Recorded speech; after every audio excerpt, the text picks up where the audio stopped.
Ada and the Evil Masquerade, Mmanwụ Ọjọọ, an Igbo folktale. In the heart of Umuofia, a serene village nestled among rolling hills and whispering forest, lived a young girl named Ada. She was the only daughter of her parents and was dearly loved by everyone. Her skin glowed like the early morning sun, and her laughter was like music on market days. Ada was known throughout the village for her bright eyes and curious spirit. She often danced barefoot through the dusty paths, chasing butterflies or collecting stones by the riverbank. Her voice rang out in songs that made even the elders smile.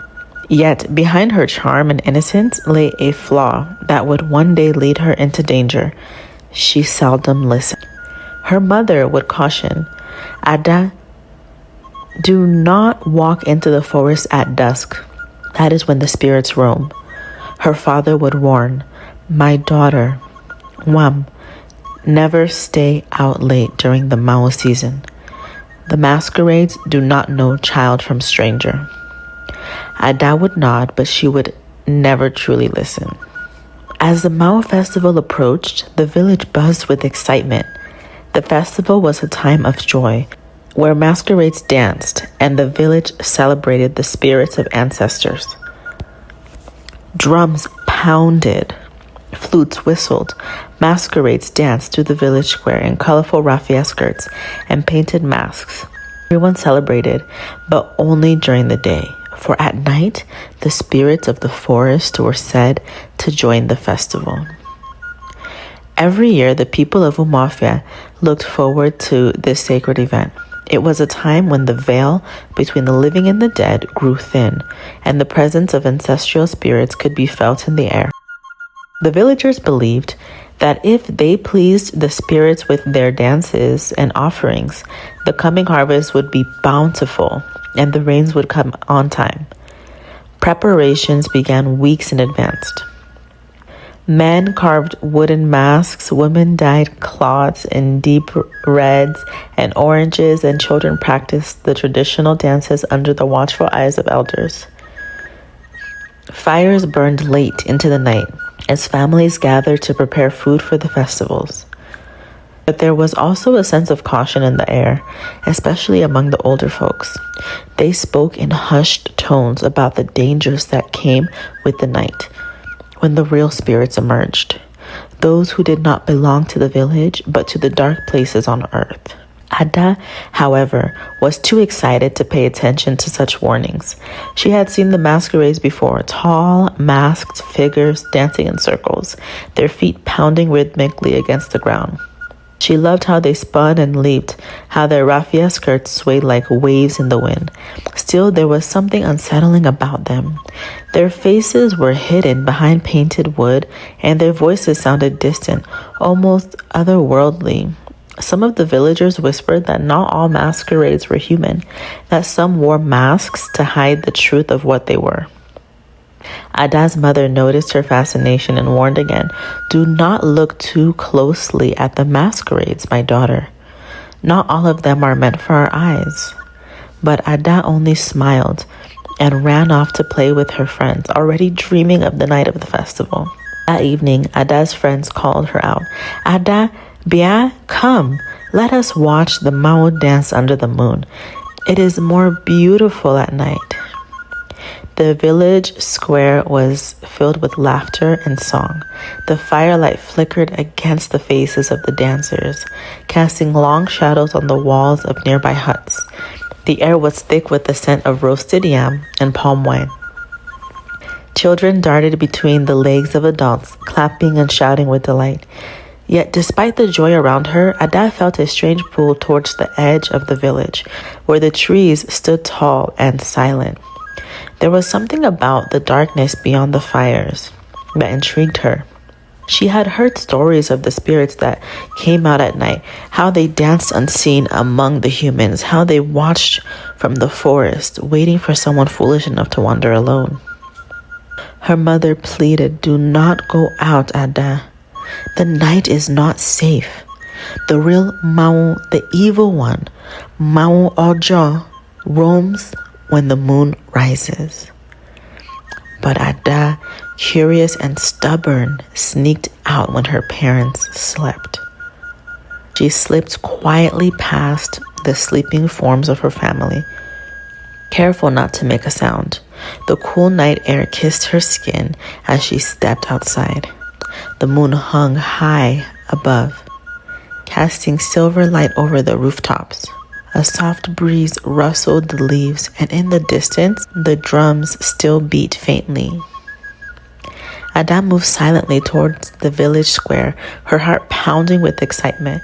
She wanted to see the masquerades dance beneath the stars, to feel the energy of the night. She had always been told not to go out after dark, but tonight felt different. Tonight she was ready to discover what lay beyond the safety of home.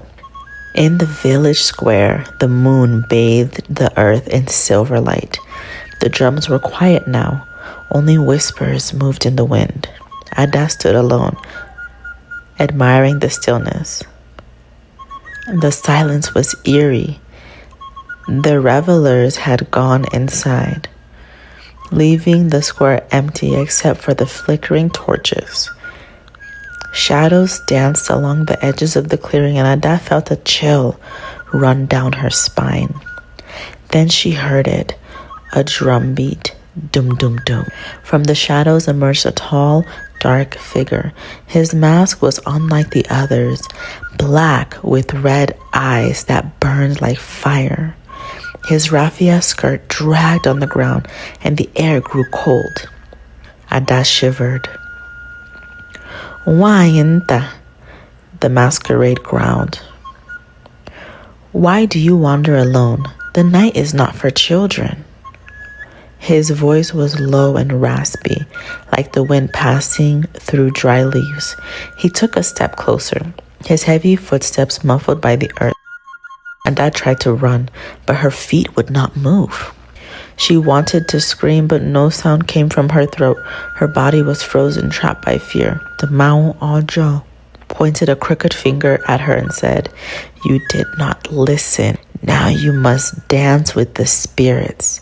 He clapped his hands once, and Ada disappeared. The next morning, the villagers found Ada's wrapper by the old silk cotton tree at the edge of the forest. But Ada was never seen again. A cry rose from the women when they saw the cloth lying in the dirt, torn and damp with dew. The men searched the forest until the sun reached its peak, calling her name, listening for any sign of life. But there was nothing. No footprints, no voice, no trace of the little girl who had once danced through the village streets. Her parents wept bitterly, their sorrow echoing through the huts. Her mother wailed, beating her chest and asking the gods why they had taken her only daughter. Her father sat in silence, staring into the fire, unable to speak. The elders gathered to discuss what had happened. They knew the signs. They had warned Ada. They had told her not to go out at night during the Mmanwụ season, and yet she had ignored their wisdom.